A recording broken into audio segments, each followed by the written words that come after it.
Europe 1 Soir Week-end. 19h, 21h, Pascal de la Tour du Pin. Et Charles Dornelas et Paul Melun sont toujours dans ce studio. On va revenir sur les mots d'Emmanuel Macron et la réponse de Benyamin Netanyahou qui dit « Shame on you » à Emmanuel Macron. On va en parler dans un instant, mais d'abord je voulais entendre Anaëlle Maman, qui est journaliste, réalisatrice du documentaire Israël, de la mort à la vie, un documentaire que vous pouvez retrouver sur YouTube. Raphaël Maman, on vient d'entendre le témoignage de Tamara Atav, donc, qui est porte-parole de cet hôpital, qui raconte ce jour du 7 octobre. Vous, là où c'était très important de vous entendre, c'est que vous vous êtes rendu sur place. 3 semaines après les exactions et les attaques terroristes du 7 octobre. Est-ce que vous pouvez nous raconter, et c'est ce qu'on voit à travers votre documentaire, ce que vous avez vu 3 semaines après ces attaques? Tout d'abord, le 7 octobre, sa particularité, c'est qu'il a été filmé directement par les assassins en temps réel sur les réseaux sociaux. C'est quelque chose, c'est peut-être la première fois que l'on peut regarder à chaque minute ce qui se passe. Et justement, je pense que à ce moment-là, je réfléchis, je me dis, mais qu'est-ce qu'il faut faire quand on voit un massacre filmé par ses propres assassins?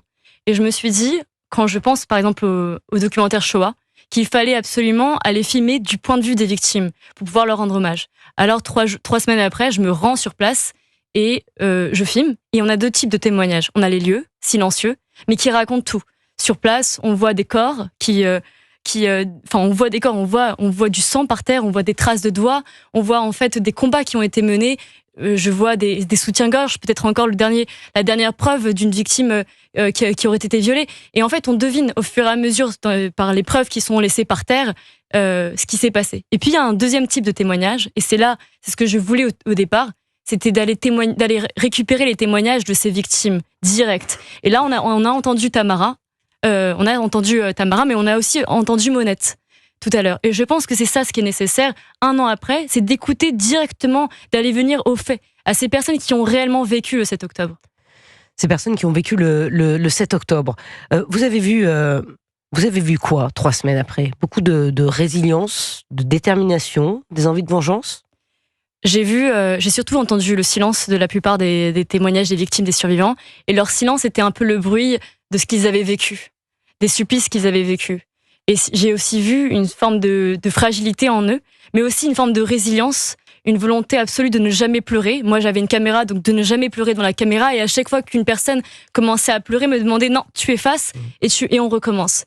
Il y avait des enfants et les enfants venaient vers moi. Et j'ai une petite fille, moi, qui me demande et qui commence à me parler et qui me raconte. Et puis là, elle se tait parce qu'elle me raconte que ses parents ont été assassinés. Et elle me dit non, absolument pas. On va reprendre. On a dû faire 4 ou 5 fois. Jusqu'à ce qu'il n'y ait pas une seule larme qui puisse être montrée dans la vidéo. C'est dur. Ouais, très dur. C'est très très dur de demander ça à une enfant, mais c'était important. C'est elle. C'est elle. Ouais, c'est ça. C'est la forme de pudeur. Ouais, une forme de pudeur et de résilience, de résistance peut-être pour pas montrer ces larmes aux terroristes. C'est ça. Je pense. En tout cas, dans cette résistance-là, en dehors des témoignages directs. Alors, on pouvait voir évidemment que la population était un petit peu fracturée. La question des otages était directement au cœur dès le début. Mais malgré cette fracture, qu'on pourrait aussi exprimer comme une forme de démocratie, quand la société est divisée, c'est la démocratie. Et bien, malgré cette opposition, on pouvait voir une sorte d'ensemble sur l'entraide. Les restaurants qui commençaient à faire des repas pour les familles, les hôtels qui commençaient à accueillir les rescapés du Nord et du Sud pendant la guerre, les gens qui commencent à faire des dons de vêtements. Et en fait, c'est fou parce que moi j'ai vu des moments où les gens se disputaient par exemple sur la politique de Netanyahou, je suis pour ou je suis contre, et qui en même temps étaient en train de plier des vêtements pour pouvoir aider d'autres familles. Et c'est ça où je me suis dit, mais je pense pas qu'on pourrait avoir par exemple une personne d'extrême droite et d'extrême gauche en France en train de plier des vêtements et pouvoir discuter sur la politique. Écoutez, je l'espère, si on se trouvait face à une telle on l'a vu dans la résistance quand même. Oui, la résistance effectivement française. Je suis d'accord. Voilà, face à l'horreur. Parfois, et heureusement, une nation on est touchée oublie au cœur comme ça.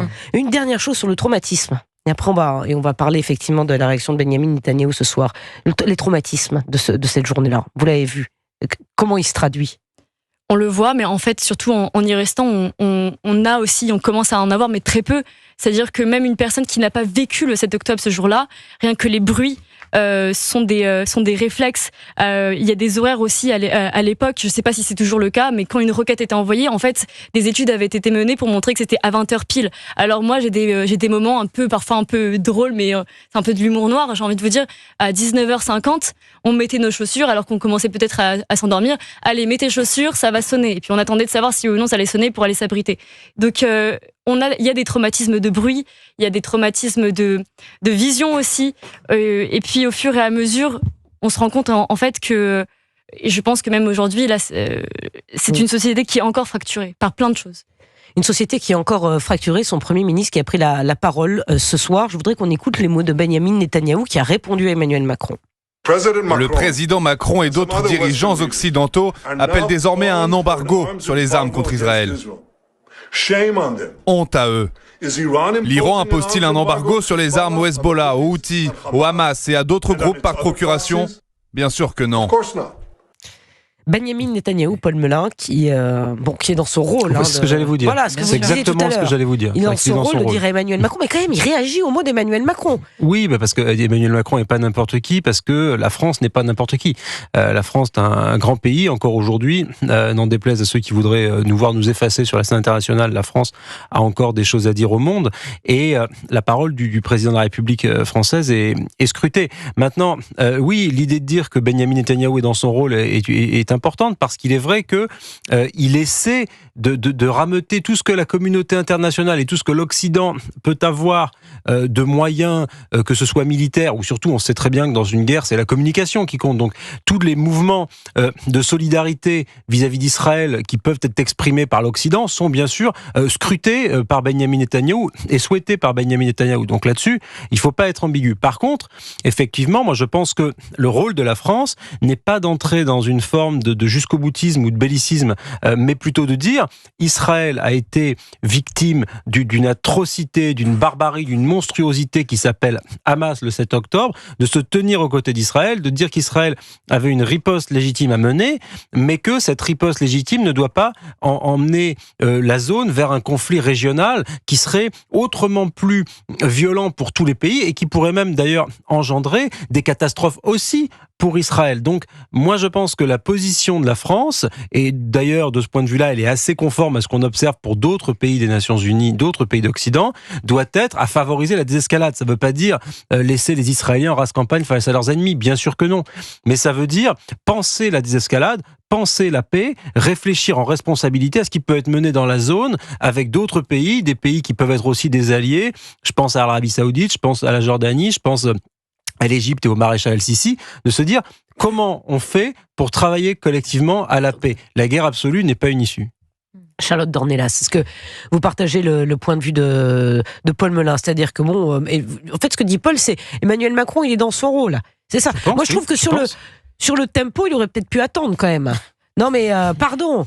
Mais on est à la veille d'un grand rassemblement demain à Paris, à la mémoire c'est déjà très compliqué pour la communauté juive de France. Alors c'est un rassemblement qui ne concerne pas que la communauté juive, demain à 15h devant l'UNESCO. D'accord ? Donc ça, je le précise. Mais sur le tempo, Charlotte Dornelas, franchement, est-ce que ça va pas, je sais pas, jeter de l'huile sur le feu et faire monter en France les manifestations pro-palestiniennes, par exemple, ceux qui agitent des drapeaux palestiniens, se sentent peut-être un peu confortés dans leur position ce soir avec les mots d'Emmanuel Macron.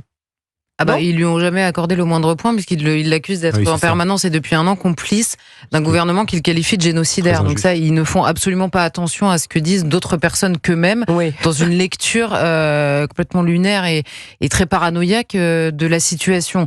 Donc là, franchement, je lui ferai pas ce procès-là et vous avez raison, c'est le timing. Je vous disais tout à l'heure, le discours depuis un an de la France insoumise rend tout discours un tout petit peu nuancé absolument impossible sur ce conflit, ce qui est absolument dramatique quand vous êtes en France, qu'il y a des Français qui sont morts, des Français qui sont pris en otage. C'est quand même dramatique de ne pas pouvoir en parler avec un peu plus de calme que ça. La question du timing, vous avez raison, le déclarer à la veille du 7 octobre, c'est compliqué. Et d'un autre côté, je ne vais pas me faire l'avocat d'Emmanuel Macron par principe, mais la situation est celle qu'elle est aussi aujourd'hui. Il évoque la question du Liban, la question à Gaza, et ça, il n'y peut rien. Ce que je veux dire, c'est que ce qui s'est passé la semaine dernière, Mais cela dit, là, je suis absolument d'accord que Benjamin Netanyahou répond en défendant sa stratégie, qui est la sienne. Ce que vous disiez tout à l'heure, qui alimente même des débats en Israël au sein d'une population qui est évidemment par ailleurs extrêmement unie par rapport à ce qui lui est arrivé et aux horreurs qui lui ont été imposées. Donc le débat lui-même sur la politique engendrée par Benjamin Netanyahou n'est pas un scandale en soi. En revanche, j'entends dans la réponse de Benjamin Netanyahou ce qu'on peut entendre aussi chez des Libanais par rapport aux promesses qu'Emmanuel Macron avait fait, notamment vis-à-vis de la corruption des élites libanaises, il y a de ça 3-4 ans, reprenez-moi si je me trompe, juste après l'explosion du port. Donc Emmanuel Macron, le problème c'est que quand vous dites on ne peut plus faire ça, on ne peut plus supporter ça, il faut un cessez-le-feu, il faut aussi avoir derrière des solutions à proposer. Oui. Et là, c'est ça qui est aussi très compliqué dans la déclaration, et c'est ce qui provoque, je pense, aussi la colère de Benjamin Netanyahou.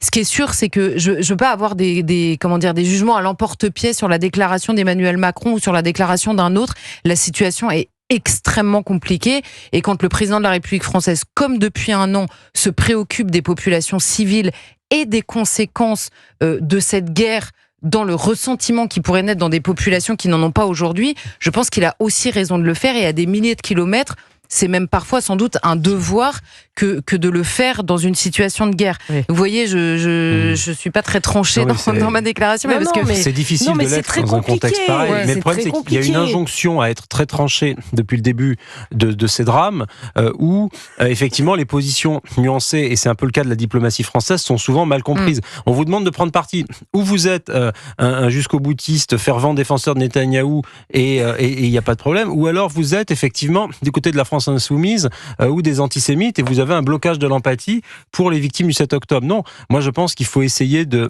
trouver une autre voie, de dire par exemple qu'on peut... Et surtout de la sympathie pour leurs bourreaux. Oui, évidemment, eux ils vont très très loin là-dedans, vous avez raison Charlotte, mais de dire que le soutien est total et sans aucune discussion possible pour le peuple israélien qui a été frappé dans sa chair le 7 octobre, surtout en ces jours de commémoration, et dans le même temps, comme dirait le président de la République, réfléchir aux solutions de désescalade et ne pas partir bille en tête derrière Benyamin Netanyahou. Eh bien, merci beaucoup. Merci Paul Melun. Merci Charlotte Dornelas. Merci beaucoup Anaëlle Maman d'être venue dans ce studio et d'avoir aidé pour recueillir les témoignages et de Monette et de Tamara que nous avons entendus. Demain, vous entendrez le témoignage très fort également de Doron, qui est un papa qui a perdu sa fille, qui était au Festival Nova dans des conditions extrêmement difficiles. Il est 20h58 sur Europe 1.